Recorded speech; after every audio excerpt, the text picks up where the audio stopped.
Hello everyone, स्वागत है आप सभी लोगों का फाइनल अकाउंट के अगले लेक्चर में। फ्रेंड, हम लोग का जो प्रीवियस क्लास में जो टॉपिक चल रहा था वो चल रहा था फाइनल अकाउंट। फाइनल अकाउंट क्या होता है ये हम लोगों ने पढ़कर रखा था। फाइनल अकाउंट कैसे बनता है, इसका क्या बेसिक स्ट्रक्चर होता है, इसका क्या रूल्स और रेगुलेशंस होता है, प्रीवियस कई वीडियो में मैंने आपको बताया है। यहाँ पे बस एक बार का रिकॉल मैं करता चलूँ आपको कि फाइनल अकाउंट का मतलब होता है कि at the end of the year जब बुक्स ऑफ अकाउंट्स को आप फाइनलाइज करेंगे, जब बुक्स ऑफ अकाउंट्स को आप क्लोज करेंगे तो बुक्स ऑफ अकाउंट्स को फाइनलाइज करने के प्रोसेस को ही कहते हैं फाइनल अकाउंट। फाइनल अकाउंट में आपको यहाँ पे 3 प्रकार का बुक्स ऑफ अकाउंट्स मेंटेन करने के लिए क्लास 11 के स्टैंडर्ड के अकॉर्डिंग आपको सीखना था। ट्रेडिंग पढ़ना था, पीएल पढ़ना था और बैलेंस शीट पढ़ना था। ये आपको 3 चीज़ें पढ़नी थी, ट्रेडिंग, पीएल और बैलेंस शीट। और ये भी हमने बताया था आपको कि फाइनल अकाउंट जो होता है वो 2 तरीके से बनता है। एक होता है फाइनल अकाउंट विथ एडजस्टमेंट, एक होता है फाइनल अकाउंट विथआउट एडजस्टमेंट। ये हम लोगों ने पढ़ा था। और इसमें भी हम लोगों ने फाइनल अकाउंट विथआउट एडजस्टमेंट यानी कि बिना एडजस्टमेंट के, बिना समायोजन के फाइनल अकाउंट पढ़कर रखा है प्रीवियस वीडियो में। आज के क्लास में हम लोग क्या करेंगे, तो आज के क्लास में हम लोग फाइनल अकाउंट जो पढ़ेंगे वो पढ़ेंगे फाइनल अकाउंट विथ एडजस्टमेंट। ये हम लोग पढ़ने के लिए जा रहे हैं यहाँ पे। तो फाइनल अकाउंट विथ एडजस्टमेंट का मतलब क्या होता है, थोड़ा हम लोग समझ लेते हैं कि जब कभी भी तलपट के साथ साथ में यानी कि ट्रायल बैलेंस के साथ साथ में आपको जब क्या दिया रहे, अलग से कुछ एडिशनल इन्फॉर्मेशन दिया हुआ रहे, आपको अलग से कुछ एडजस्टमेंट आपको दिया हुआ रहे।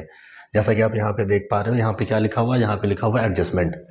तो जब कभी भी आपको क्या रहे, तो तलपट के साथ में यानी कि ट्रायल बैलेंस के साथ साथ में कुछ अलग से एडिशनल इन्फॉर्मेशंस रहे, कुछ अलग से एडिशनल इन्फॉर्मेशंस रहे, कुछ एडजस्टमेंट रहे, कुछ अतिरिक्त सूचनाएं रहे, तो इसके साथ में मतलब तलपट के साथ साथ में एडिशनल इन्फॉर्मेशंस भी अगर रहे क्वेश्चंस में, तो ऐसे वाले क्वेश्चंस को कहते हैं हम लोग फाइनल अकाउंट विथ एडजस्टमेंट। अब ऐसे केस में क्या होता है, ये एडजस्टमेंट होता है क्यों है, तो होता है इस वजह से कि जब at the end of the year, साल के ख़त्म होने के बाद या साल के ख़त्म होने के समय में कुछ नाम ऐसे होते हैं जिनको कि हम लोग को पूरा का पूरा प्रॉपर वे में अभी बनाने का समय नहीं है। चूँकि आप लोगों ने पढ़कर रखा है कि सबसे पहले क्या करते हैं, सबसे पहले जो आपके पास में डॉक्यूमेंट जो वाउचर होता है, उस वाउचर के आधार पे आप क्या करते हैं, आप बनाते हैं जर्नल। जर्नल जब हो जाएगा तो जर्नल के आधार पे फिर क्या करेंगे, आप बनाएंगे लेज़र। लेज़र के आधार पे फिर क्या करेंगे, तो फिर बनाएंगे आप लोग ट्रायल बैलेंस, और ट्रायल बैलेंस को बेस मान के फिर क्या बनता है, तो फिर बनता है फाइनल अकाउंट। तो आज 31 मार्च है, आज साल का अंत है। आज हम लोग को क्या करना है, बुक्स ऑफ अकाउंट्स क्लोज करना है। सारे कामों में आपको अब यहाँ पे क्या करना, सबसे पहले प्राथमिकता किसको देनी है, तो फाइनल अकाउंट को बनाने में। अब हम लोगों के पास में इतना समय नहीं है कि हम लोग क्या करेंगे, तो हम लोग एक एक करके पहले जर्नल बनाएंगे, फिर लेज़र बनाएंगे, फिर तलपट बनाएंगे। इतना समय नहीं है, तो हम लोग क्या करते हैं, हम लोग कुछ ऐसा प्रोसेस को फॉलो करते हैं, कुछ इस तरीके से समायोजन करेंगे, कुछ इस तरीके से इसको लिखने झुकने का काम करेंगे, कुछ इस तरीके से इसको एडजस्टमेंट करेंगे हम लोग, ताकि क्या हो, ताकि हम लोग का प्रभाव वही पड़े, ताकि हम लोग का इफेक्ट वही पड़े, जो इफेक्ट, जो प्रभाव आपको कैसे पड़ना था, तो जो प्रभाव पड़ना था आपको प्रोसेस में आने के बाद, यानी कि जर्नल, लेज़र, ट्रायल बैलेंस को बनाने के साथ में जो प्रभाव पड़ता आपका, आपको इस तरीके से इसको एडजस्ट करना ताकि उसका प्रभाव वही पड़े, मतलब उसी तरीके से उसका प्रभाव पड़े जो सीक्वेंस में आने के बाद पड़ता। बेसिकली होता क्या है कि जब आप इसको सीक्वेंस में बनाओगे तो वहाँ पे क्या होगा, वहाँ पे क्या होगा कि आपको पूरा का पूरा प्रोसेस में आना पड़ेगा, जर्नल में, लेज़र में, ट्रायल बैलेंस में, तब बनेगा फाइनल अकाउंट। लेकिन एडजस्टमेंट अगर रहे और सीधा सीधा इसको एडजस्ट अगर आपको करना, तो यहाँ पे करना क्या पड़ता है, जितनी सारी यहाँ पे आपको एडजस्टमेंट आपको दिख रही हैं, ये सारा का सारे एडजस्टमेंट को क्या करना पड़ता है, तो इस आपको क्या करोगे, 2 जगह लिखना पड़ता है फिर। यानी कि एडजस्टमेंट में अगर कोई नाम रहे, एडजस्टमेंट में अगर कोई नाम रहे तो उस नाम को क्या करना पड़ता है, तो उस नाम को 2 जगह लिखना पड़ता है। एक तो या तो क्या होगा, या तो वो जाएगा ट्रेडिंग में और बैलेंस शीट में, दूसरा क्या होगा, दूसरा वो जाएगा पीएल में या फिर बैलेंस शीट में, यानी कि हर हाल में ये 2 जगह जाएगा। ये आपको ध्यान रखना है, ठीक है ना। इसके अलावा ये भी ध्यान रखना है यहाँ पे आपको कि एक तो यहाँ पे हमने ये बताया आपको कि ये 2 जगह जाएगा, साथ साथ में ये जो एडजस्टमेंट है बहुत सारा, तो एडजस्टमेंट के लिए बहुत सारा रूल्स वगैरह होता है। जैसे कि क्लोजिंग स्टॉक हमने कहा कि ये 2 जगह जाएगा, ये भी 2 जगह जाएगा ना। इसके अलावा यहाँ पे देखिए लिखा हुआ है आउटस्टैंडिंग, यानी कि बाकी। अब कुछ रूल्स वगैरह क्या होता है, रूल्स होता है कि अगर मान लिया जाए कि किसी भी प्रकार का कोई आउटस्टैंडिंग एक्सपेंसेस रहे अगर, तो इस आउटस्टैंडिंग एक्सपेंसेस को क्या करना, आपको 2 बार लिखना, यानी कि 2 जगह इसको एडजस्टमेंट करना है। जैसा कि मैंने आपको बता कर रखा है कि जितने भी प्रकार का एडजस्टमेंट रहे, उस सारे के सारे एडजस्टमेंट को आपको क्या करना है, तो 2 जगह लिखना, 2 बार लिखना है। तो कहाँ कहाँ लिखना है, तो सबसे पहला चीज़ क्या करना है, आपको ऐड करना है इसको। किस में ऐड करना है, तो इसको ऐड करना है रिलेटेड आइटम में। ये चीज़ ध्यान रखना है, रिलेटेड आइटम में सबसे पहला काम तो यही करना है, इसको ऐड करना है तो रिलेटेड आइटम में, यानी कि सैलरी अगर बाकी रहेगा तो सैलरी में ऐड करेंगे, वेजेज अगर बाकी रहेगा तो वेजेज में ऐड करेंगे इसको। इसके अलावा इसको कहाँ पे लिखना है, तो liability side of balance sheet, ये भी ध्यान रखना है, liabilities side of balance sheet, यानी कि इसको दो जगह लिखना। जितने भी प्रकार का बिजनेस के अंदर में खर्च अगर बाकी रह जाए और वो खर्च आपको कहाँ पे दिखाए, एडजस्टमेंट में अगर दिखाए, तो इसको दो जगह लिखना पड़ता है। पर सबसे पहला काम क्या करना पड़ना है, सबसे पहला काम करना पड़ेगा कि ऐड करना पड़ेगा किसमें, रिलेटेड आइटम में, यानी कि अगर सैलरी बाकी है तो सैलरी में ऐड करेंगे, वेजेज बाकी है तो वेजेज में ऐड करेंगे, खर्चा बाकी है, रेंट अगर बाकी है तो रेंट में ऐड करेंगे, जो बाकी रहेगा उसमें इसको ऐड करेंगे। इसके अलावा किसी का खर्चा बाकी रहे, मजदूर का मजदूरी बाकी रहे, स्टाफ का सैलरी बाकी रहे, या कुछ अगर बाकी रहेगा तो बिजनेस के लिए क्या होता है, बिजनेस के लिए वो कर्ज होता है, और कर्ज को कहाँ पे लिखेंगे, तो कर्ज को लिखेंगे हम लोग बैलेंस शीट के लायबिलिटी साइड में। तो ये दो जगह लिखेंगे हम लोग। ये पहला वाला एडजस्टमेंट आपको, वैसे तो बहुत से प्रकार का एडजस्टमेंट होता है, लेकिन 3-4 अभी हम बताएंगे आपको, नहीं तो फिर ज़्यादा दिक्कत, मतलब समझने में दिक्कतें होंगी, फिर थोड़ा थोड़ा करके एक्सप्लेन करेंगे इसको हम लोग। तो ये पहला वाला हमने समझा दिया आपको, आप इसको नोट कर लो या स्क्रीनशॉट ले लो। इसके अलावा एक एडजस्टमेंट और होता है, एक और क्या होता है कि सपोज करो कि ये तो बाकी था, तो हमने क्या किया, कभी कभी ऐसा भी होता है कि प्रीपेड एक्सपेंसेस रहता है, कभी कभी क्या होगा, प्रीपेड एक्सपेंसेस रहेगा, यानी कि एक्सपेंसेस आपने क्या किया, एक्सपेंसेस आपने एडवांस में चुका दिया। प्रीपेड का मतलब समय से पहले चुका देना, एडवांस में चुका देना। जैसे किसी मजदूर को मजदूरी पहले चुका दिया आपने, किसी मकान मालिक को किराया चुका दिया आपने पहले, स्टाफ को आपने क्या किया, जनवरी के महीने में आपने फरवरी मंथ का दे दिया उसको सैलरी, तो इसको कहते हैं हम लोग प्रीपेड एक्सपेंसेस। इसको भी फिर अगर अगर यहाँ पे ये भी नाम अगर रहे, यानी कि प्रीपेड एक्सपेंसेस अगर रहे, तो इसको भी क्या करना पड़ता है, इसको भी दो जगह लिखना पड़ता है। सबसे पहली जगह, पहला जगह क्या करना पड़ेगा, इसको आपको लिखना पड़ेगा, लेस करना पड़ता है, less in related item, less in, इसको लेस करना किसमें, तो रिलेटेड आइटम में। और इसके अलावा कहाँ पे लिखना है, तो इसको लिखना है बैलेंस शीट की asset side of balance sheet, और कहाँ लिखना है, तो एसेट साइड,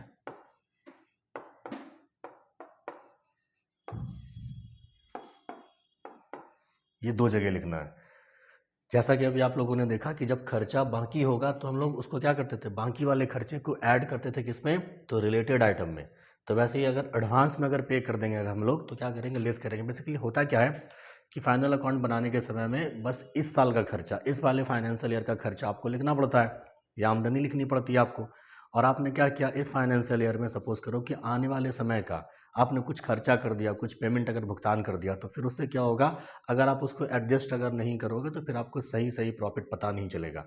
इसलिए करना क्या पड़ता है यहाँ पे कि अगर आपने एडवांस में, जैसे किसी मजदूर को आपने मजदूरी चुकाया 20,000 रुपया, लेकिन उस 20,000 में से 10,000 रुपया या फिर 5,000 रुपया आने वाले समय का है, अप्रैल महीने का है, मार्च के महीने में आपने क्या कर दिया, अप्रैल के महीने का उसको सैलरी अगर चुका दिया, तो वहाँ पे आप अगर देखोगे तो इसका मतलब कि 5,000 रुपये आपने क्या किया, एडवांस में चुका दिया। और एडवांस में चुकाने का मतलब फिर क्या होगा, यहाँ पे ये होगा कि अगर आप इसको एडजस्ट अगर नहीं करोगे तो प्रॉफिट आपका क्या रहेगा, प्रॉफिट आपका बढ़ के दिखाएगा। प्रॉफिट अगर बढ़ के दिखाएगा तो फिर आपको वो प्रॉफिट शुद्ध प्रॉफिट नहीं कहलाएगा। इसी वजह से हम लोग शुद्ध प्रॉफिट निकालने के लिए, नेट प्रॉफिट निकालने के लिए हम लोग को क्या करना पड़ता है, तो एडजस्ट करना पड़ता है किसको, तो जितना सारा एडजस्टमेंट अगर रहेगा, तो ध्यान रखना है प्रीपेड एक्सपेंसेस रहे तो लेस करेंगे। और कहाँ लिखेंगे, तो बैलेंस शीट के एसेट साइड में। क्यों लिखेंगे एसेट साइड में, कि क्योंकि किसी मजदूर को अगर मजदूरी आपने मार्च के महीने में अप्रैल का अगर चुका दिया, तो ये एक प्रकार का क्या होगा, ये एक प्रकार का एसेट्स होगा, मेरे लिए बिजनेस के लिए क्या हो जाएगा, एसेट्स होगा। और एसेट्स होगा तो बैलेंस शीट के एसेट साइड में इसको दिखाएंगे। तो एक तो ये हो गया एडजस्टमेंट। इसके अलावा एक और ध्यान देना आपको कि जैसे सपोज करो कि अगर आप क्या करेंगे, डेप्रिसिएशंस लगाएंगे, सपोज करो आप क्या करेंगे, डेप्रिसिएशंस लगाएंगे। तो डेप्रिसिएशंस भी लगाएंगे तो डेप्रिसिएशंस का मतलब क्या होता है, कभी भी किसी भी फिक्स असेट्स को यूज करने के कारण अगर उसके दाम में कुछ कमी आएगी, उस कमी को कहते हैं डेप्रिसिएशन। अब इसको भी क्या करना पड़ता है, इसको भी दो जगह लिखना पड़ता है। पहला क्या, पहला लेस करना पड़ता है, यानी कि less in related fix assets. आपको लेस करना है किसमें, रिलेटेड फिक्स असेट्स में। और कहाँ पे लिखना है, तो और लिखना है DR side of PL account, DR side of profit and loss account, यानी कि प्रॉफिट एंड लॉस अकाउंट के कहाँ पे लिखना है, प्रॉफिट एंड लॉस अकाउंट के डीआर साइड में लिखना है, ये आपको ध्यान रखना है, ठीक है ना। तो इतनी सारी चीज़ें आपको ध्यान रखनी है कि डेप्रिसिएशंस लगाने पे लेस करेंगे फिक्स एसेट्स में, और क्या करेंगे तो डीआर साइड में लिखेंगे हम लोग प्रॉफिट एंड लॉस अकाउंट के। इतना सारा एडजस्टमेंट होता है। एक और एडजस्टमेंट आप साथ साथ में आप ध्यान दे सकते हो, जैसे कि लिखा रहे, अगर एडजस्टमेंट में लिखा रहे बैड डेब्ट्स, एडजस्टमेंट में क्या लिखा रहे बैड डेब्ट्स अगर लिखा रहे तो इसमें भी दो काम करना पड़ता है। पहला काम क्या करना है, पहला काम आपको लेस करना है, किस में लेस करना है, डेप्टर्स में, लेस इन डेप्टर्स। पहला काम क्या करना है, लेस करना, किसमें, डेप्टर्स में लेस करना। और कहाँ पे लिखना है तो डीआर साइड में प्रॉफिट एंड लॉस अकाउंट के, DR side of profit and loss account, ये दो काम करना पड़ता है। कहने का मतलब जितना आप अगर गौर अगर आप लोगों ने किया होगा तो आपने देखा होगा जितना भी नाम एडजस्टमेंट में आने वाला रहता है सब हम लोग क्या करते हैं, सबको दो जगह लिखते हैं। तो दोनों जगह हमने आपको बता दिया करने के लिए। तो ये मेन इसमें थोड़ा सा टफ लगता है बच्चों को, क्या बच्चों को टफ लगता है बस एडजस्टमेंट, बाकी तो सारी चीज़ें आसान है जो कि आपने सिंगल सिंगल पढ़ कर रखी है। अब हम लोग क्या करते हैं, अब इसको हम लोग ये जो क्वेश्चन है इसको हम लोग कंटिन्यू करते हैं, इसको बनाते हैं हम लोग, ठीक है ना। तो ये आपके पास में क्या है, आपके पास में ये क्वेश्चन है, देखो आप क्वेश्चन में कह रहा है कि from the following trial balance, यानी कि हम लोगों ने पढ़ कर रखा है, क्या पढ़ कर रखा है कि हम लोग जो भी फाइनल अकाउंट बनाते हैं वो किसके आधार पे, तो ट्रायल बैलेंस के आधार पे। किसके आधार पे बनाते हैं हम लोग, तो ट्रायल बैलेंस के आधार पे बनाते हैं। तो यहाँ पे वही कह रहा है, क्या कह रहा है आपको कि आपके पास में क्या दिया हुआ है, ट्रायल बैलेंस दिया हुआ है किसका, तो मंगेश ट्रेडर्स का, और आपको कह रहा है कि आपको क्या बनाना है, आपको बनाना है फाइनल अकाउंट। तो फाइनल अकाउंट अगर बनाना है इसका मतलब क्या हुआ, इसका मतलब कि यहाँ पे आपको फिलहाल अभी तीन चीज़ें बनानी है, trading account, profit and loss account और बैलेंस शीट, ये तीन चीज़ें आपको बनानी है यहाँ पे। तो बनाने के लिए सबसे पहला काम क्या करना है कि जब एडजस्टमेंट आपको दिया रहे तो आपको सबसे पहले क्या करना है, सबसे पहले टच करना है एडजस्टमेंट को। तो एडजस्टमेंट में अगर आप देखो अगर, तो एडजस्टमेंट में सबसे पहला नाम क्या लिखा हुआ है, सबसे पहला नाम लिखा हुआ क्लोजिंग स्टॉक। तो ध्यान रखना है कि क्लोजिंग स्टॉक कहाँ पे लिखा हुआ, तो ये लिखा हुआ है एडजस्टमेंट में। और अगर कोई नाम एडजस्टमेंट में रहे तो वो क्या होगा, वो दो जगह जाएगा, और हम लोगों ने सिंगल सिंगल ये पढ़ कर रखा है कि क्लोजिंग स्टॉक कहाँ पे जाएगा। एक तो ये जाएगा क्लोजिंग स्टॉक ट्रेडिंग अकाउंट के सीआर साइड में, सेल्स के नीचे, और कहाँ पे जाएगा तो बैलेंस शीट के एसेट साइड में, बैलेंस शीट के एसेट साइड में, और किसके ग्रुप में, तो करेंट एसेट्स के ग्रुप में ये जाएगा। तो ये दो जगह जाएगा, देखना अभी ये जो 31 मार्च में, सॉरी 31 मार्च को जो आपको दिखा रहा है क्लोजिंग स्टॉक, और यहाँ पे क्लोजिंग स्टॉक का दो वैल्यू आपको दिया हुआ है, एक है कॉस्ट प्राइस, एक है मार्केट प्राइस। तो आपको ध्यान रखना है कि फाइनल अकाउंट बनाने के समय में आपको क्या करना है, कॉस्टिंग से मतलब होता है, मार्केट प्राइस से मतलब नहीं होता, ध्यान रखिएगा। किससे मतलब होता है, तो कॉस्टिंग से मतलब होता है, मार्केट प्राइस से मतलब नहीं होता, ये आपको ध्यान रखना है यहाँ पे, ठीक है ना। तो हम लोग क्या करते हैं, आप देखो अभी यहाँ पे ये जो आपको दिखा है क्लोजिंग स्टॉक 19,000 रुपये, ये दो जगह होगा, एक तो ट्रेडिंग के सीआर में होगा और एक बैलेंस शीट में होगा। ये देखो ये ट्रेडिंग अकाउंट है, इसका जो 40% हिस्सा होता है इसको क्या मानना, जैसे कि एक पेज हो अगर, ये पूरी एक कॉपी हो अगर, तो इस पूरी कॉपी में क्या करना, इसके 40% हिस्से को क्या मानना, ट्रेडिंग मानना है, और इसके 60% हिस्से को क्या मानना है, इसको प्रॉफिट एंड लॉस अकाउंट मानना है आपको, ठीक है ना, ये ध्यान रखना है। तो इसका जो 40% हिस्सा है यहाँ तक क्या मानेंगे हम लोग, यहाँ तक मानेंगे ट्रेडिंग, और इसके नीचे के हिस्से को क्या मानेंगे, एज्यूम करके चलेंगे कि ये क्या होता है, उसके नीचे का हिस्सा जो होता है वो होता है प्रॉफिट एंड लॉस अकाउंट, ये आपको ध्यान देना है, ठीक है ना। तो ट्रेडिंग अकाउंट उसका 40% हिस्सा पेज का, और पीएल अकाउंट उसके नीचे वाला हिस्सा। तो देखो क्लोजिंग स्टॉक एक तो देखो यहाँ पे है 19,000 रुपये कॉस्टिंग प्राइस, और साथ साथ में कहाँ पे होगा, साथ साथ में देखो बैलेंस शीट में भी होगा, ये इसका बैलेंस शीट है, बैलेंस शीट में देखो क्लोजिंग स्टॉक, ये रहा क्लोजिंग स्टॉक, है ना, कितना, तो 19,000 रुपया। तो दो जगह हमने कहा था आपको, ये दो जगह दिख गया आपको क्लोजिंग स्टॉक। इसके अलावा अगला एडजस्टमेंट चेक करते हैं, अगला एडजस्टमेंट क्या कह रहा है आपको। अगले एडजस्टमेंट में आपको कह रहा है कि ऑफिस का सैलरी आउटस्टैंडिंग है 1,000 रुपया, यानी कि किसी स्टाफ का सैलरी बाकी है, कितना बाकी है, 1,000 रुपया बाकी है। तो करना क्या पड़ेगा आपको, यहाँ पे ये देखना पड़ेगा कि सैलरी अब तक में हमने चुका कितना दिया। सपोज करो कि किसी स्टाफ का हमने 25,000 रुपया चुका दिया अगर, और स्टाफ ने कहा कि सर मेरा 5,000 और बाकी है, तो सैलरी के नाम से इस वाले फाइनेंशियल ईयर में या इस मंथ में कितना खर्चा होना है, तो दोनों को जोड़ेंगे तब ना पता चलेगा कि हाँ कितना खर्चा होना है। इसलिए हम लोग को क्या करना पड़ेगा, यहाँ पे चेक करना पड़ेगा कि सैलरी के नाम से खर्च कितना हुआ अब तक, पेड कितना कर दिया, जो पेड कर देंगे वो तलपट में दिखेगा, और जो बाकी है वो यहाँ दिख रहा है आपको। तो देखो तो सैलरी के नाम से अभी तक में हम लोगों ने कितना पे किया है, तो सैलरी के नाम से ये देखो यहाँ पे ये है ऑफिस सैलरी, यहाँ पे वैसे आपको दो सैलरी दिखता होगा, एक यहाँ पे भी दिख रहा है, एक यहाँ पे भी दिख रहा है, लेकिन दोनों में फ़र्क क्या है? अगर क्वेश्चंस के अंदर में वेजेज एंड सैलरी अगर लिखा रहे, इसका मतलब ये बात हो रही है किसकी? ये बात हो रही है ट्रेडिंग अकाउंट की। ये किसकी बात हो रही है? ये बात हो रही है ट्रेडिंग अकाउंट की। और अगर ऑफिस का सैलरी अगर रहे तो ये बात किसकी हो रही है? ये बात हो रही है प्रॉफिट एंड लॉस अकाउंट की। ये ध्यान रखना है। यानी कि वेजेज एंड सैलरी रहेगा तो ये जाएगा ट्रेडिंग में, और सैलरी एंड वेजेज अगर लिखा रहता, यही अगर उल्टा लिखा रहता सैलरी एंड वेजेज, तब ये कहाँ जाता? तब ये जाता प्रॉफिट एंड लॉस अकाउंट में। ये बात ध्यान रखना है आपको। तो फिलहाल हम लोग को किस में ऐड करना? इसमें ऐड करना है 1,000 रुपये, या इसमें करना है? तो स्वाभाविक सी बात है कि सैलरी कहाँ का है? तो क्वेश्चन में देखो यहाँ पे लिखा हुआ साफ साफ, क्या लिखा हुआ? ऑफिस का सैलरी। इसका मतलब प्रॉफिट एंड लॉस अकाउंट में जाने वाले सैलरी की बात हो रही है यहाँ पे। तो ऑफिस का सैलरी ये रहा, देखो ये ऑफिस का सैलरी कितना? 11,000 रुपया। 11,000 रुपया मेरे चुकाने के बावजूद भी कुछ सच में कह रहा है कि 1,000 रुपया और बाकी रह गया। इसका मतलब क्या हुआ?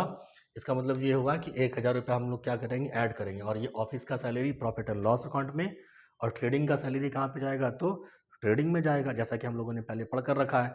फाइनल अकाउंट में ट्रेडिंग में कौन कौन सा खर्चा जाएगा? तो related to factory, related to manufacturing, related to goods, related to purchase, इन सब चीज़ों से संबंधित अगर कोई खर्च रहेगा तो वो जाएगा ट्रेडिंग में।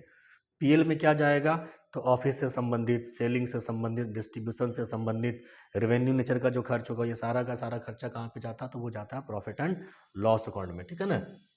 तो ऑफिस का खर्चा, सेलिंग का खर्चा और डिस्ट्रीब्यूशन का खर्चा ये पीएल में जाएगा। मैन्युफैक्चरिंग का खर्चा, गुड्स का खर्चा, गुड्स को बनाने का खर्चा, फैक्ट्री का खर्चा, ये सारा खर्चा किस में जाएगा?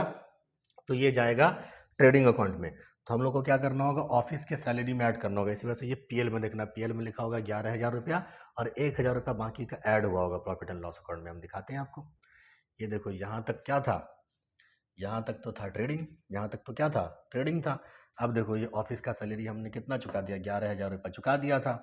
अभी भी कितना बाकी है? ये जो कॉलम है, ये कहीं, ये जो कॉलम है ना, ये बेसिकली बुक वाले ने 2 कॉलम बना दिया। आप चाहो तो एक ही कॉलम बना सकते हो। ये डिटेल का कॉलम है, ये टोटल का कॉलम है, ठीक है ना। आप चाहो तो एक मेन कॉलम बनाओ, बाकी इसको नहीं भी अगर बनाओगे कॉलम तो इसके अंदर में काम कर लेना ये, ठीक है ना। बुक वाले ने 2 कॉलम बना दिया, ये डिटेल का कॉलम है, ये टोटल का कॉलम है, ठीक है ना।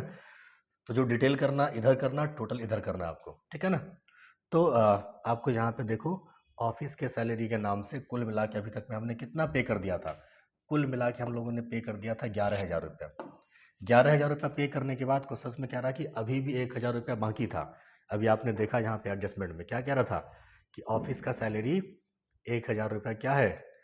1,000 रुपया अभी भी बाकी है। देखो आप यहाँ पे है ना लिखा हुआ ऑफिस का सैलरी। आउटस्टैंडिंग का मतलब होता है बकाया, यानी कि बाकी। तो बाकी जब कभी भी रहे तो खर्चा, मैंने आपको लिखाया कि खर्चा अगर बाकी रहे तो 2 जगह लिखना है। ऐड करना किस में? ऐड करना रिलेटेड आइटम में, और कहाँ पे लिखना? तो और लिखना उसको बैलेंस शीट के लायबिलिटी साइड में। ये 2 जगह लिखना आपको। इसी वजह से ये देखना, ये ऐड हुआ यहाँ पे 11,000 में 1,000 रुपया ऐड हुआ प्रॉफिट एंड लॉस अकाउंट में। अब देखो ये रहा ऑफिस का सैलरी 11,000 रुपया, और उसमें क्या हुआ? उसमें ये आउटस्टैंडिंग सैलरी ऐड हुआ 1,000 रुपया। कुल मिला के इस वाले फाइनेंशियल ईयर में सैलरी के नाम से खर्चा कितना बना है? तो खर्च बना है 12,000 रुपया। कितना खर्च बना है? खर्च बना है 12,000 रुपया। तो 2 एडजस्टमेंट अब तक में हम लोग का हो चुका है, ठीक है ना। अगले एडजस्टमेंट ये भी हो चुका, ये कंप्लीट, ये भी कंप्लीट। अब यहाँ पे देखो प्रीपेड वेजेज। अच्छा एक चीज़ और, एक चीज़ और, ये तो प्रॉफिट एंड लॉस अकाउंट में लिखा हम लोगों ने, साथ साथ में हमने क्या कहा था? साथ साथ में हमने कहा था कि अगर किसी मजदूर का या कोई भी खर्च अगर बाकी रहे तो बिजनेस के लिए क्या होता है? बिजनेस के लिए वो कर्ज होता है, और कर्ज को कहाँ पे लिखना? तो बैलेंस शीट के लायबिलिटी साइड में। तो देखना ये 1,000 रुपया बैलेंस शीट के लायबिलिटी साइड में भी लिखा होगा। ये तो ट्रेडिंग पीएल हो गया, ये इसके नीचे बैलेंस शीट। देखो 1,000 रुपया कहीं पे लिखा होगा, ये देखो आउटस्टैंडिंग सैलरीज रुपीज़ कितना? तो ₹1,000 है ना लिखा हुआ। तो ये कहाँ पे? ये 2 जगह हमने कहा था कि ये 2 जगह जाएगा, और जितना सारा नाम अभी आप देखते होंगे अब तक में सारा का सारा नाम क्या हो रहा है? 2 जगह जा रहा है वो, ठीक है ना। ये दूसरा भी एडजस्टमेंट कंप्लीट हो चुका आपका। तीसरे में आते हैं हम लोग। तीसरे में क्या कह रहा है आपको? तीसरे वाले में क्या रहा है? Prepaid wages. प्रीपेड का मतलब क्या होता है? समय से पहले चुका देना। कोई मजदूर मेरे पास आया होगा बिजनेस में, उसने कहा होगा कि मेरे को मजदूरी सर एडवांस में चाहिए कुछ पैसा। हमने क्या किया? उसको मजदूर को मजदूरी हमने चुका दिया 1,000 रुपये एडवांस में। तो आप ये बताओ कि कोई अगर मेरे पास किसी स्टाफ को सैलरी हमने चुकाया, मान लिया जाए 20,000 रुपया, उसमें से अगर उसका 5,000 रुपया क्या उसने एडवांस में लेकर गया, अगर वो टोटल हमने चुकाया उसको 20,000 रुपया, जो चुका चुके होंगे वो तलपट में मिलेगा, और उस 20,000 में से क्या? तो 5,000 वो एडवांस में लेके गया। तो इस महीने की सैलरी अगर पूछे तो कितना हो जाएगा? तो 20 चुका चुके थे हम, 5 उसमें एडवांस था। इसका मतलब कि इस साल का कितना था, तो इस साल का था कितना, तो 15,000 ही था। इसका मतलब आपने क्या किया, आपने उसको लेस किया है। तो इसी वजह से प्रीपेड वेजेस को क्या करना पड़ता है, लेस करना पड़ता है। और साथ साथ में हमने एडवांस में अगर चुका दिया किसी स्टाफ को सैलरी या मजदूर को मजदूरी, तो ये बिजनेस के लिए क्या होगा, ये मेरे लिए एसेट्स हुआ, और एसेट्स होने की वजह से बैलेंस शीट के एसेट साइड में करंट एसेट्स के ग्रुप में भी लिखेंगे इसको। तो ये दो जगह जाएगा। देखो, एक तो क्या होगा, एक तो ये लेस होगा, कहाँ पे लेस होगा, ट्रेडिंग में। ट्रेडिंग में लेस होगा, मतलब वेजेज वाले कॉलम में। देखो यहाँ पे वेजेज एंड सैलरी कितना चुका दिया हम लोगों ने। देखो यहाँ पे क्वेश्चन में कह रहा है कि अब तक वेजेज एंड सैलरी के नाम से कितना पैसा चुकाया हमने। ये देखो हमने क्या किया, 8,000 रुपये चुका दिया। इस 8,000 में से क्या, 1,000 रुपये एडवांस में प्रीपेड है। वो 1,000 रुपये क्या है, प्रीपेड है। तो हमको क्या करना पड़ेगा, यहाँ पे लेस करना पड़ेगा प्रीपेड को। देखो 8,000 रुपया टोटल खर्चा दिखा रहे हैं पहले हम, कि हमने चुकाया उसको 8,000 रुपया। लेकिन इस 8,000 में 1,000 रुपया क्या है, 1,000 रुपया प्रीपेड है, यानी कि पहले से चुका दिया आपने। तो जब ये प्रीपेड रहेगा तो आपको क्या करना होगा, आपको यहाँ पे लेस करना होगा। तो 8 में से 1 जब घटाएंगे तो घटकर कितना बचेगा, घटकर बचेगा 7,000 रुपया। इसके अलावा ये 1,000 रुपया क्या हुआ, ये 1,000 रुपया बिजनेस के लिए एसेट्स हो गया। एसेट्स होने की वजह से इसको देखो बैलेंस शीट के एसेट साइड में भी लिखा हुआ होगा। ये हम दिखाते हैं आपको। वेज कहाँ गया, 1 मिनट। ये देखो ये बैलेंस शीट है, ये बैलेंस शीट है। 1,000 रुपये आपको देखना है कहीं पे प्रीपेड वेजेज के नाम से लिखा हुआ होगा। ये देखो प्रीपेड वेजेज कितना, तो 1,000 रुपया। तो ये दो जगह हो गया इसका भी काम। अगला एडजस्टमेंट चेक करते हैं हम लोग। 2 एडजस्टमेंट, 3 एडजस्टमेंट अब तक में हो चुका है। 4 नंबर में क्या कह रहा है आपको, 4 नंबर में कह रहा है कि डेप्रिसिएशन लगाया आपने किस पे, तो 3 चीज़ों पे लगाया, 5% के दर से, 10% के दर से और 15% के दर से। देखो provide depreciation at the rate of 5%, 10% और 15%। किस पे, तो ये 5% पहला वाला नाम ऑफिस इक्विपमेंट का, 10% किस पे, तो मोटर वैन पे, और क्या 15% किस पे, तो 15% है आपका प्लांट एंड मशीनरी पे। ये 3 चीज़ों पे लगाया आपने क्या, ये 3 चीज़ों पे लगाया आपने डेप्रिसिएशन। ठीक है ना, ध्यान रखना है। तो हमने आपको पहले से बता कर रखा है कि डेप्रिसिएशन का मतलब क्या होता है, जब कभी भी किसी भी फिक्स एसेट्स को यूज करने के कारण, समय व्यतीत होने के कारण, मॉडिफिकेशंस के कारण या अपग्रेड होने के कारण उसके एसेट्स के दाम में जो कमी आएगी, उस कमी को कहते हैं डेप्रिसिएशन। तो देखना डेप्रिसिएशन जब लगाएंगे, तो हमने आपको अभी लिखाया था नोट में हमने कि इसको क्या करना है, इसको भी 2 काम करना है। पहले तो क्या करना है, पहले उसको लेस करना है उसके रिलेटेड एसेट्स में, और क्या करना है, तो और लिखना है उसको प्रॉफिट एंड लॉस अकाउंट के डीआर साइड में। तो एक एक करके करते हैं हम लोग। तो देखो यहाँ पे डेप्रिसिएशन 5% किस पे लगाना, ऑफिस इक्विपमेंट पे लगाना है आपको। किस पे लगाना है, ऑफिस इक्विपमेंट पे लगाना। तो आप चेक करो कि ऑफिस इक्विपमेंट आपका था कितने रुपए का। क्वेश्चन में बोला होगा कि ऑफिस इक्विपमेंट आपका कितने रुपए का था। हम लोग चेक करते हैं ऑफिस इक्विपमेंट। ये रहा ऑफिस इक्विपमेंट, कितने का है, ये 20,000 का है। इस 20,000 के एसेट्स को आपने क्या कर लिया, आपने 5% इसको यूज़ कर लिया 1 साल के अंदर में। तो उसका दाम क्या होगा, यूज़ करेंगे तो उसका दाम कम होगा। जब कम होगा तो हम लोग क्या करेंगे, जब कम होगा तो हम लोग लेस करेंगे इसको। देखो 2 जगह, एक तो प्रॉफिट एंड लॉस अकाउंट में, मतलब एसेट्स में तो लेस करेंगे पहले, और प्रॉफिट एंड लॉस अकाउंट में ला के लिखेंगे। ये देखो ऑफिस इक्विपमेंट के नाम से मेरे पास टोटल एसेट्स कितने का था, एसेट्स था 20,000 का। आपने क्या किया, आपने इसको 5% यूज़ किया। तो जब आप क्या करोगे ना, जब आप 20,000 रुपये का 5% आप निकालोगे, 20,000 का 5% का मतलब क्या, 5/100, 2 जीरो कट गया, 2 जीरो कट गया, कितना हुआ, 5 दूनी 10 और 2 जीरो। तो जब आप इसका निकालोगे 5%, यानी कि साल भर का, कहने का मतलब कि 12/12। अगर 3 महीना होता तो 3/12, 6 महीना कहता तो 6/12। पूरे साल भर का निकालना है तो 12/12 करेंगे। तो कितना हुआ साल भर का डेप्रिसिएशन, साल भर का डेप्रिसिएशन हुआ यहाँ पे 1,000 रुपया। तो 20,000 के एसेट्स को आपने 1,000 रुपया यूज़ कर लिया। तो यूज़ करने के बाद आपके पास बचा कितने का एसेट्स, तो एसेट्स बचा है 19,000 रुपये का। आप देखो यहाँ पे कितने का बचा है, 19,000 का बचा है। ठीक है ना, कितने का बचा है, 19,000 का बचा है। और ये 1,000 रुपये को हम कहाँ पे लिखेंगे, और तो अभी हमने कहा था कि एक तो एसेट्स में लेस होता है ये, और साथ साथ में कहाँ पे जाएगा, तो साथ साथ में ये प्रॉफिट एंड लॉस अकाउंट के डीआर साइड में भी जाएगा 1,000 रुपये। तो हम दिखाते हैं आपको, ये 1,000 रुपया और कहाँ पे दिखेगा आपको, प्रॉफिट एंड लॉस अकाउंट के डीआर साइड में। देखो यहाँ पे लिखा हुआ है, क्या लिखा हुआ, टू डेप्रिसिएशन ऑन किस पे, तो ऑफिस इक्विपमेंट पे। कितना, तो 1,000 रुपया। तो पहला एडजस्टमेंट हो गया। इसके अलावा चेक करते हैं और कहाँ पे लगा है डेप्रिसिएशन।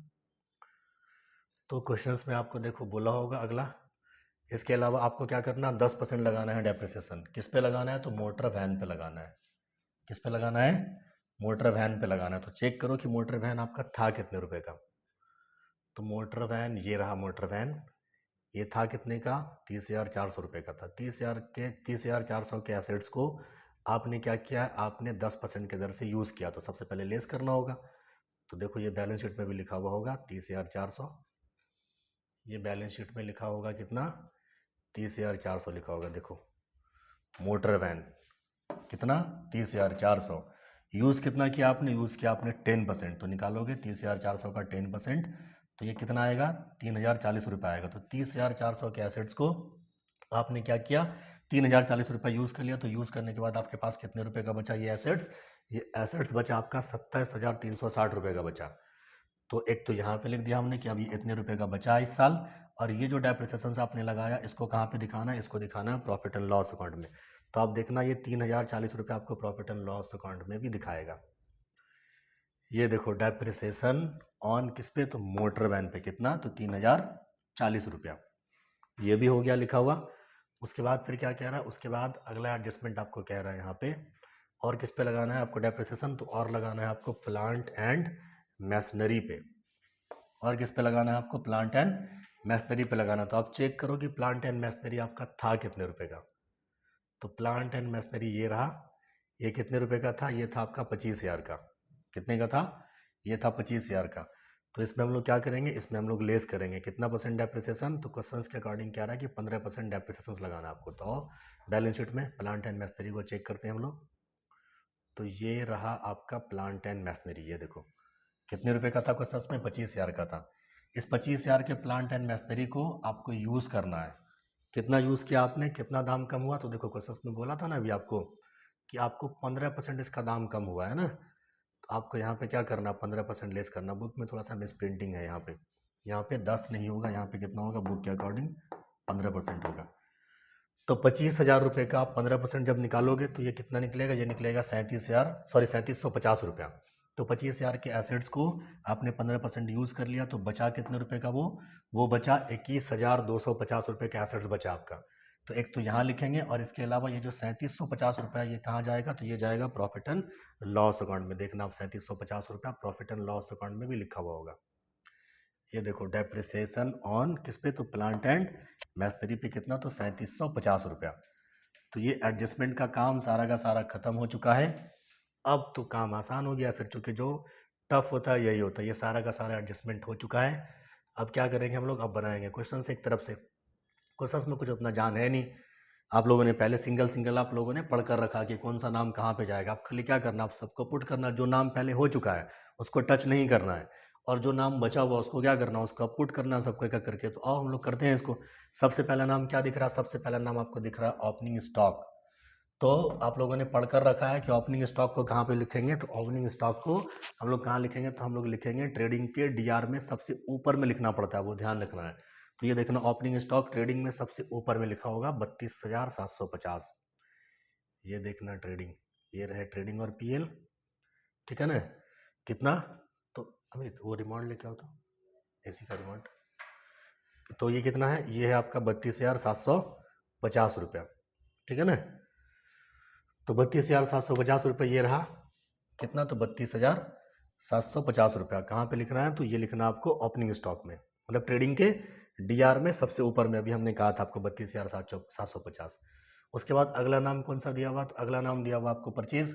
तो परचेज के बारे में भी हम लोगों ने सिंगल सिंगल पढ़ के रखा है। क्या पढ़ कर रखा है कि ये जो परचेज जो होता है, परचेज कहाँ पे जाएगा, तो परचेज जाएगा ट्रेडिंग के डीआर में सबसे ऊपर में जाएगा, वो ट्रेडिंग के डीआर में सबसे ऊपर में। तो देखो यहाँ पे ट्रेडिंग के डीआर में लिखेंगे हम लोग, सबसे ऊपर में भी ये लिखा हुआ होगा परचेज। और साथ साथ में क्या करना है, साथ साथ में इसको लेस करना है, साथ साथ में क्या करना है, लेस करना है। नहीं यहाँ तो नहीं, अच्छा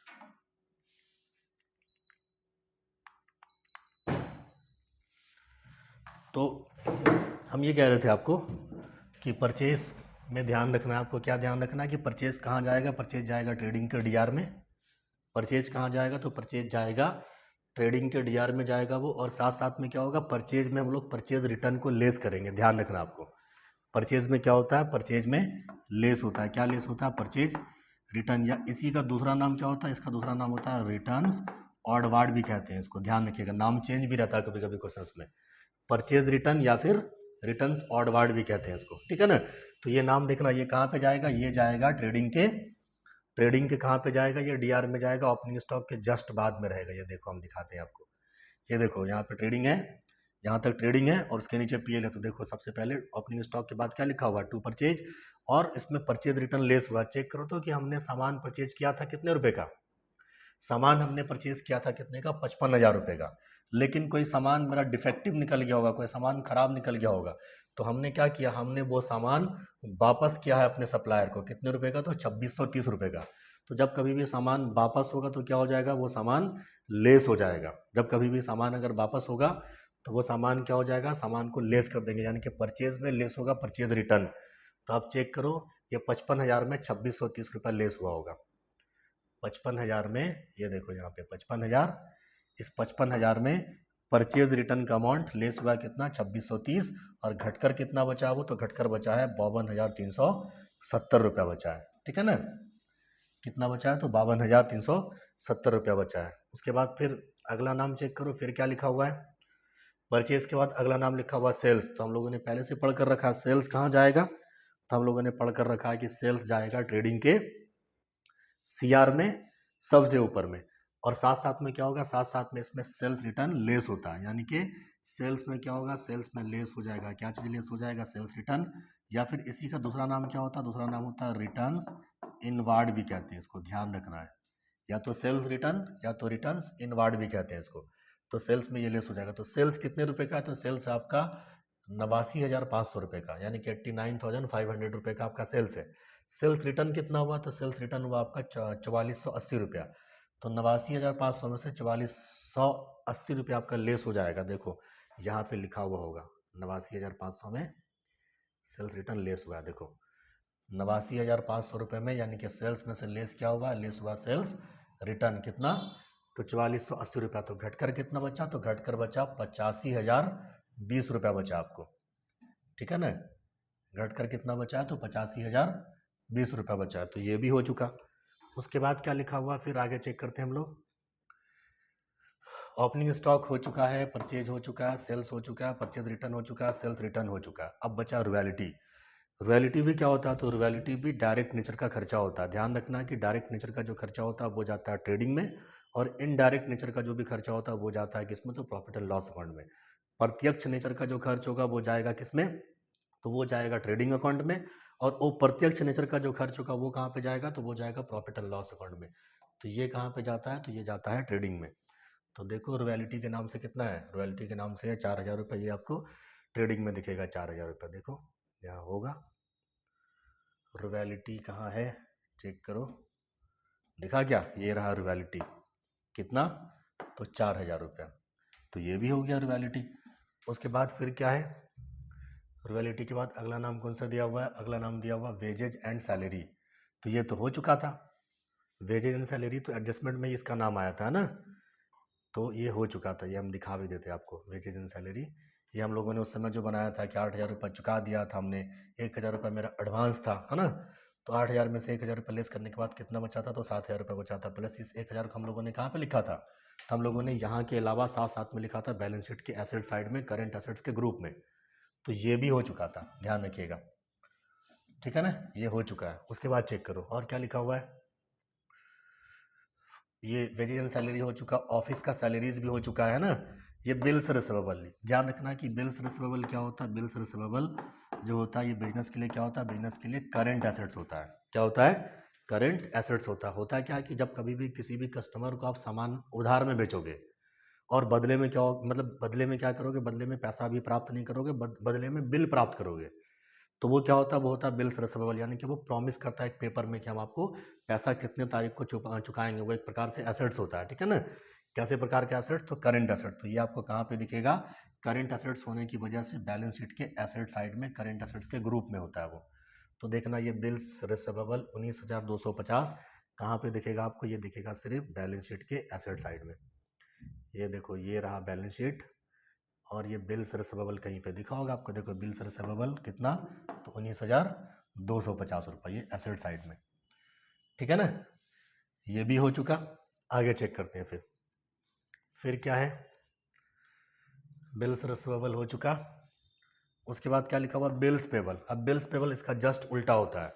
बिल्स पेबल का मतलब क्या होता है, बिल्स पेबल का मतलब होता है कि जब कभी भी आपने किसी से भी, आप किसी कस्टमर से, किसी सप्लायर से, किसी वेंडर से, किसी पार्टी से आपने उधार में सामान परचेज किया होगा और बदले में क्या क्या किया होगा, आपने बिल काट कर दिया होगा। तो जब कभी भी आप किसी से कोई सामान परचेज करोगे बिल के माध्यम से, अभी पैसा नहीं दिया आपने, बिल दिया काट के उसको कि हम फला तारीख को भुगतान करेंगे, तो ये एक प्रकार का क्या होता है, ये एक प्रकार का कर्ज होता है। और कैसा कर्ज होता है, तो ये करंट लायबिलिटीज होता है, ध्यान रखिएगा। कैसा कर्ज होता है ये, तो ये करंट लायबिलिटीज होता है। तो लायबिलिटीज होने की वजह से बैलेंस शीट के लायबिलिटीज साइड में होगा, देखना। बिल्स कहाँ गया, एक मिनट, ये बिल्स पेबल कितना, तो 12,500 रुपये। आप देखना कहाँ पे होगा, तो ये लायबिलिटीज साइड में होगा, 12,500। ये रहा बैलेंस शीट, लायबिलिटीज साइड में कहीं पे होगा बिल्स पेबल। देखो बिल्स पेबल कितना, तो 12,500 रुपया, ठीक है ना। ये भी हो गया बिल्स पेबल भी। फिर आगे चेक करते हैं हम लोग। बिल्स पेबल के बाद अगला नाम कौन सा है, अगला नाम है आपका एक मिनट, बिल्स पेबल हो गया। उसके बाद फिर ऑफिस इक्विपमेंट, ये तो हो चुका था एडजस्टमेंट में। मोटर वैन ये भी हो चुका था। प्लांट एंड मशीनरी ये भी हो चुका था। फिर लिखा हुआ बैड डेब्ट्स। बैड डेब्ट्स अगर तलपट के बाहर रहे, ट्रायल बैलेंस के अगर बाहर रहेगा, तब क्या करेंगे, डेब्टर्स में भी लेस करेंगे और प्रॉफिट एंड लॉस अकाउंट में भी लिखेंगे। लेकिन जब ट्रायल बैलेंस के ये अंदर में रहे, ये ट्रायल बैलेंस है ना, ये आपका क्या है, ये आपका ट्रायल बैलेंस है। ट्रायल बैलेंस के जब अंदर में रहे, इसका मतलब कि बस इसको क्या करेंगे, बस इसको एक जगह लिखना है। कहाँ पे लिखना है, तो प्रॉफिट एंड लॉस अकाउंट में। तो देखना बैड डेब्ट्स 2,500 रुपये कहाँ पे लिखा हुआ, तो ये आपको दिखेगा प्रॉफिट एंड लॉस अकाउंट में। देखना ये है प्रॉफिट एंड लॉस अकाउंट, कहीं पे आपको दिखेगा बैड डेब्ट्स। आप देखो ये रहा बैड डेब्ट्स, कितना, तो 2,500 रुपया, ठीक है ना। ये बैड डेब्ट्स भी हो चुका। उसके बाद फिर क्या लिखा हुआ है, एडवर्टाइजमेंट। एडवर्टाइजमेंट किसको बोलेंगे, तो देखना एडवर्टाइजमेंट का मतलब क्या होता है कि आपने बिजनेस को प्रचार करने के पर्पज से, बिजनेस को विस्तार करने के पर्पज से, बिजनेस को प्रमोट करने के पर्पज से, बिजनेस को सेल्स प्रमोट करने के पर्पज से क्या करते हैं, तो आपको बिजनेस के अंदर में बहुत सारे खर्चे करने पड़ते हैं प्रचार और प्रसार करने के लिए, ताकि लोग जानेंगे तो सामान परचेस करेंगे आपसे, ठीक है ना। तो ये क्या होता है, ये एक प्रकार का खर्च होता है। और कैसा वाला खर्च होता है, तो ये खर्च होता है आपका इनडायरेक्ट नेचर का, यानी कि ये सेलिंग से संबंधित खर्च है, क्योंकि सेल बढ़ाने के लिए ही ना आपने खर्च किया है। तो ये कैसा खर्च है, तो ये सेलिंग से संबंधित ये खर्च है। कितना, तो ये 6,000 रुपया। इसीलिए इस 6,000 रुपये को हम लोग कहाँ पे लिखेंगे, तो हम लोग लिखेंगे प्रॉफिट एंड लॉस अकाउंट में। देखना ये 6,000 रुपये कहाँ पे दिखेगा आपको, प्रॉफिट एंड लॉस अकाउंट में, चूंकि ये इनडायरेक्ट नेचर का खर्चा होता है। 6,000 रुपये, देखो ये एडवर्टाइजमेंट के नाम से खर्च हुआ कितना, तो 6,000 रुपये खर्च हुआ है। तो ये भी हो चुका। उसके बाद अगला नाम कौन सा है, अगला नाम चेक करो। एडवर्टाइजमेंट के बाद फिर क्या है, फिर है cash in hand. Cash in hand का मतलब क्या होता है कि आपके पास में पैसा रखा हुआ है। तो आपके पास में अगर पैसा रखा हुआ रहेगा तो बिजनेस के लिए क्या होगा, बिजनेस के लिए वो एसेट्स होगा। और एसेट्स में भी पूछे अगर कैसा वाला एसेट्स, तो ये एक प्रकार का करंट एसेट्स होता है। तो ध्यान रखना cash in hand current assets होगा। और करंट एसेट्स होने की वजह से बैलेंस शीट के एसेट साइड में करंट एसेट्स के ग्रुप में 5,000 रुपया देखना कैश इन हैंड होगा यहाँ पे।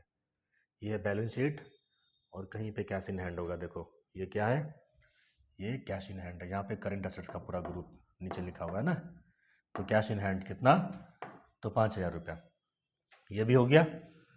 उसके बाद फिर अगला नाम क्या लिखा हुआ हम लोग चेक करते हैं। फिर कैश इन हैंड हो चुका।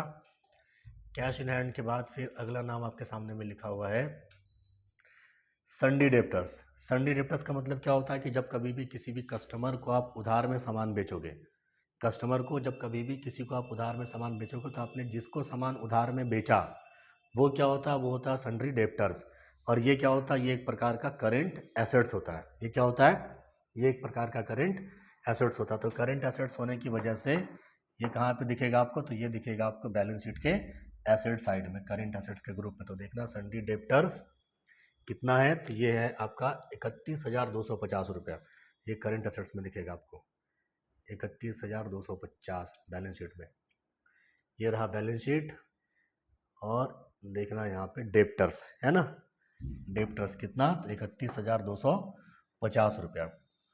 ये भी हो गया, डेप्टर्स भी हो चुका है। उसके बाद अगला नाम कौन सा लिखा हुआ फिर चेक करते हैं हम लोग। डेप्टर्स के बाद फिर लिखा हुआ है हम लोग के सामने में डेप्टर्स के बाद लिखा हुआ है रिजर्व फॉर बैड डेप्स।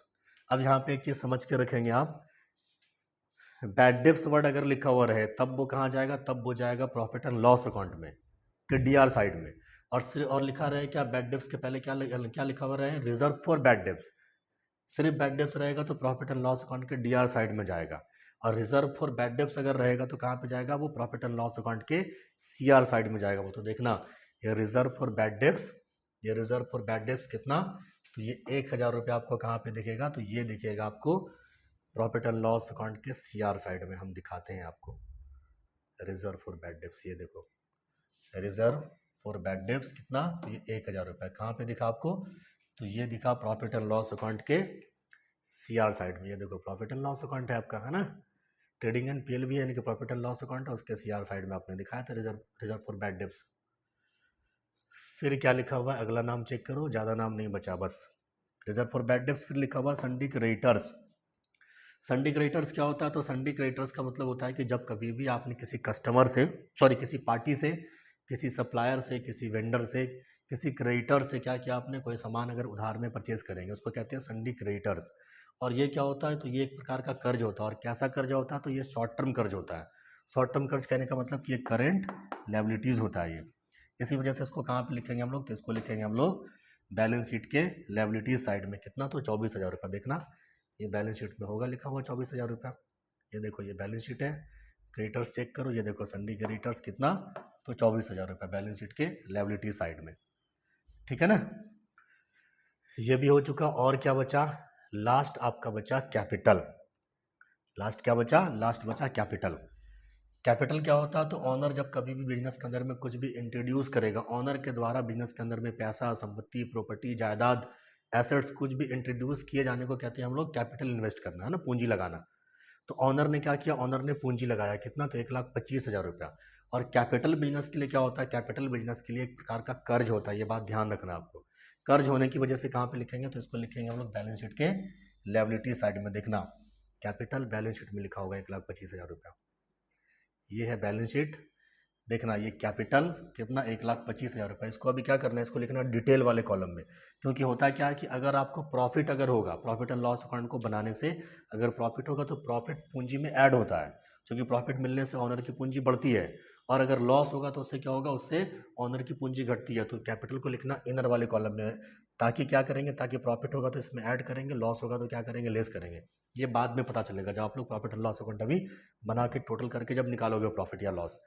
तो ये सारा का सारा काम हो चुका है यहाँ तक। अब क्वेश्चंस के अंदर में कुछ भी नहीं बचा है, खत्म यहाँ तक, एडजस्टमेंट भी खत्म। अब क्या करना, अब निकालना है प्रॉफिट हुआ कि लॉस हुआ।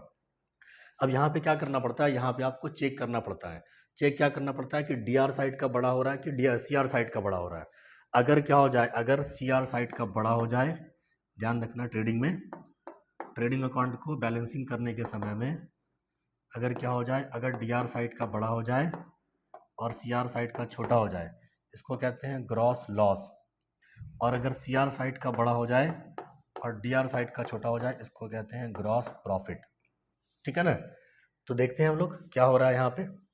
तो यहाँ पे जब आप लोग रफ में इसको चेक करोगे, तो रफ में चेक करने के बाद इस वाले क्वेश्चंस में आपको सीआर साइड का बड़ा दिखेगा। जब आप इसको जोड़ोगे, मेरा जोड़ा हुआ आप लोग देख लेना, इसमें सीआर का जोड़ कितना हो जाएगा, 1,04,020 रुपये, लेकिन डीआर का जोड़ कुछ कम रहेगा। तो आपको क्या करना है, आपको रफ में सबको जोड़ना है, सीआर को सबको रफ में जोड़ना है और डीआर को यहाँ से लेकर यहाँ तक रफ में जोड़ना है। और जोड़ने के बाद चेक करोगे तो हमेशा यहाँ पे क्या होगा, यहाँ पे आपको सीआर साइड का बड़ा हुआ दिखेगा आपको। तो सीआर का बड़ा रहे, डीआर का छोटा रहे, डिफरेंस को कहते हैं हम लोग क्या, डिफरेंस को कहते हैं हम लोग ग्रॉस प्रॉफिट। ठीक है ना, ये ध्यान रखना है। तो अब जोड़ने के बाद फिर क्या करना है, जोड़ने के बाद फिर आपको यहाँ भी डैश मारना है और यहाँ भी डैश मारना है। उसके बाद फिर क्या करना है, जो जोड़कर दोनों में जो बड़ा होगा वो दोनों साइड में लिखेंगे। यानी कि यहाँ भी 1,04,000 रुपया और यहाँ भी 1,04,020 रुपया, दोनों तरफ लिखेंगे। और लिखने के बाद फिर क्या करेंगे, हम लोग घटाएंगे, बड़े वाले में से छोटे वाले को घटाएंगे, घटाकर जो बचेगा उसको फिर क्या करेंगे, यहाँ पे एक लाइन जगह छोड़ना आपको, यहाँ पे लिखना है क्या, उस अमाउंट को घटा के लिखना। यानी कि यहाँ से लेके यहाँ तक का जोड़ आपको घटाना है कितने में, 1,04,020 रुपये में। घटकर जो आएगा उसको कहते हैं हम लोग क्या, उसको कहते हैं टू ग्रॉस प्रॉफिट, CD, या फिर ब्रैकेट में लिख सकते हैं ट्रांसफर टू पीएल अकाउंट। ये पैसा क्या होता है? ये पैसा ट्रांसफ़र होता है। कहाँ ट्रांसफ़र होता है? ये ट्रांसफ़र होता है प्रॉफिट एंड लॉस अकाउंट में, ये पैसा ट्रांसफ़र हो जाता है। तो देखना अभी ये पैसा क्या हुआ होगा, ये पैसा प्रॉफिट एंड लॉस अकाउंट में, ये फिर उसके बाद क्या करना, उसके बाद इसके नीचे में डबल लाइन मार के बंद कर देना है।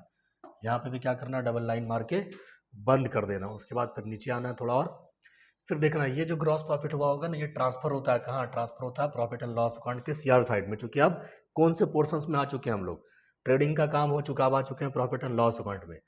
तो ये वाला प्रॉफिट जो हुआ होता है ना, वो ट्रांसफर होता है। ये ट्रांसफर हो गया, कितना ट्रांसफर होकर आया? यही वाला अमाउंट। उसके बाद फिर से क्या करना है, फिर से आपको जोड़ लगाना है। जोड़ लगाने के बाद फिर से चेक करना है कि सीआर का बड़ा हो रहा है कि डीआर का बड़ा हो रहा है। फिर वही नियम होगा कि अगर क्या हो जाए, अगर आपका सीआर का बड़ा हो जाए, डीआर का छोटा हो जाए, डिफरेंस को कहते हैं नेट प्रॉफिट, और डीआर का बड़ा हो जाए, सीआर का छोटा हो जाए, डिफरेंस को कहते हैं नेट लॉस कहते हैं। इस वाले क्वेश्चन में जब आप चेक करोगे तो चेक करने के बाद इस वाले क्वेश्चन में डीआर का जोड़ बड़ा होगा, यानी कि जब यहाँ से लेकर यहाँ तक आप जोड़ोगे तो क्या हो जाएगा, इधर का जोड़ हो जाएगा 28,290, और इधर का मात्र कितना हो रहा है, इधर का मात्र हो रहा है 8,900। तो बड़ा किधर का लग रहा है, इसमें बड़ा देखने में लग रहा है डीआर साइड का। तो हमने कहा है कि जो बड़ा हो जाए उसको क्या करना, उसको आपको लिखना है दोनों साइड में। तो देखना 28,290 रुपया डैश मार के यहाँ भी लिखना है, और 28,290 रुपया डैश मार के यहाँ भी लिखना है आपको, ठीक है ना, डैश मार के यहाँ भी लिखना है। उसके बाद फिर क्या करना, 28,290 में से इस दोनों नाम को आप घटाएंगे। घटाने के बाद जो बचेगा उसको क्या कहते हैं, इसको क्या बोलेंगे, चूंकि डीआर का बड़ा हो रहा है, सीआर का छोटा हो रहा है, डिफरेंस को कहेंगे ग्रॉस लॉस कहेंगे, सॉरी नेट लॉस कहेंगे यहाँ पे। तो देखो यहाँ पे लिखा हुआ बाय नेट लॉस, यानी कि 28,290 में इस दोनों नाम को घटाओगे तो घटकर कितना बचेगा, 19,390 रुपया बचेगा, ठीक है ना। उसके बाद फिर क्या करेंगे हम लोग, यहाँ पे लिखेंगे बाय नेट लॉस, और ब्रैकेट में आप लिख सकते हैं, क्या लिख सकते हैं, ट्रांसफर टू कैपिटल अकाउंट। ये पैसा, ये लॉस या फिर प्रॉफिट अगर होता तो प्रॉफिट कहाँ ट्रांसफर होगा, तो ये जाके ऐड होगा कैपिटल अकाउंट में, ठीक है ना। ये ऐड कहाँ पे होगा, तो ये ऐड हो जाएगा कैपिटल अकाउंट में, ठीक है। तो देखना यहाँ तक काम हो चुका, ये 19,390 रुपया कैपिटल में ऐड हुआ होगा, यहाँ दिखाते हैं आपको। ये देखो ये क्या, सॉरी लेस हुआ होगा, चूंकि लॉस हुआ है ना, लॉस होने पे लेस हो जाएगा, देखो यहाँ पे लेस हुआ होगा।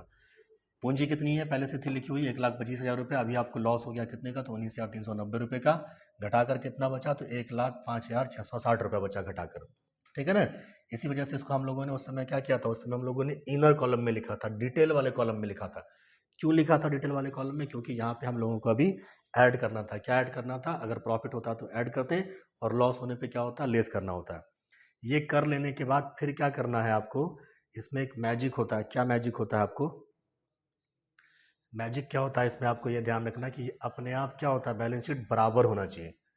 अपने आप क्या होना चाहिए, अपने आप बैलेंस शीट बराबर होना चाहिए। अगर ये बराबर हो गया तब तो सही, और अगर बराबर नहीं होगा इसका मतलब कि कुछ ना कुछ मिस्टेक हुआ है क्वेश्चन में। तो आप जब इसको जोड़ोगे, ये पूरा यहाँ से लेकर यहाँ तक आप जब जोड़ोगे, और इसको फिर यहाँ से लेकर यहाँ तक जब जोड़ोगे, तो जोड़कर कितना हो जाएगा, 1,43,110 रुपये हो जाएगा। कितना हो जाएगा, 1,43,110 रुपये। ये अपने आप बराबर हो जाएगा। अगर बराबर हो गया इसका मतलब कि आपका जर्नल भी सही, लेजर भी सही, ट्रायल बैलेंस भी सही, ट्रेडिंग भी सही, पीएल भी सही, और बैलेंस शीट भी सही, यानी कि ये बराबर हो जाए, इसका मतलब कि पीछे का सब कुछ आपने, मोस्ट प्रोबेबिलिटी है कि मतलब आपने क्या किया, आपने पीछे का सब कुछ सही बनाया है, ठीक है ना। तो इस तरीके से ये फाइनल अकाउंट क्लोज होता है हम लोग का। और ये जो टॉपिक था, ये कौन सा टॉपिक था, ये था final account with adjustment. I hope कि मैंने आपको इजी वे में, आसान से आसान लैंग्वेज में और विथ एग्जाम्पल के साथ में समझाने का प्रयास किया है। आशा करता हूँ कि आप लोग को लेक्चर पसंद आया होगा। लेक्चर अगर पसंद आया हो तो दोस्तों के साथ में शेयर करें, लाइक करें, मेरे चैनल को सब्सक्राइब करें। Thank you for watching.